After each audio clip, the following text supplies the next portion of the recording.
I have been craving a bee sting like nothing else, but let's be honest, this is not something you can whip up when you're short on time. But when you do, it is so worth it.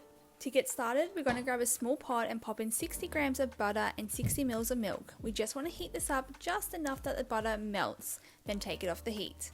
Pour your milk mixture into a large bowl and add in 2 teaspoons of yeast and 2 tablespoons of white sugar.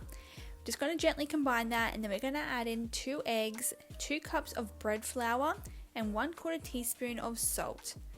We're going to combine that all together, then pop it onto the bench and then knead it for about 5 minutes, and just add a little bit of flour on the surface if it's too sticky to work with. Now pop your dough into a lightly greased bowl, covered and left to rest for 1 hour to double in size. Once it has doubled in size, grab it out. We're going to transfer it to a 20 centimeter round baking tin that has been lined with some baking paper. Use your finger to stretch it out just to cover the base. Cover it and leave it to rest for another 30 minutes. While that's resting, we're going to start preparing our custard so it has time to cool. I'm just doing a simple custard with custard powder. So we need 3 tablespoons custard powder, 1 tablespoon of white sugar. In total, you're going to need 400 ml of milk, but very gradually added in so you don't get any lumps. Bring it up to a boil, reduce heat for 2 minutes, and then it should become nice and glossy and thick like this. Take it off the heat and then pop cling wrap along the surface of the custard. This will stop a skin forming.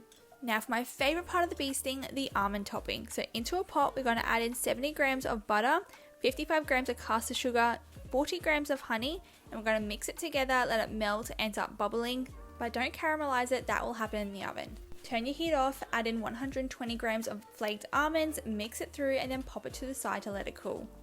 Now back to your bee sting cake. After the 30 minutes of resting time, pour over your almond mixture. You can spread it out a little bit, but it will continue to spread in the oven. Pop it into an oven that has been preheated at 160 degrees for about 25 to 30 minutes. Once it comes out, it should be beautiful and golden just like this. Now we need to let it cool. While it's cooling though, we're going to whip up some cream to go in the middle. This is not traditional, but I love adding cream to mine. So I have 300 ml of thickened cream, 4 tablespoons of icing mixture, or you can swap that out for 2 teaspoons of regular sugar, a dash of vanilla, and whisk until it was nice stiff peaks. Once your bee sting has completely cooled all the way through to the center, remove it from the tin and transfer it onto the plate you plan to serve it on. Grab a large serrated knife and slice through the center of your bee sting, and then open it up because we're going to fill it now with our custard mixture that we made, as well as the whipped cream that we whipped earlier. Pop the top of your bee sting back on top, and trust me, when you bring this to your next potluck, you'll be queen bee of the party.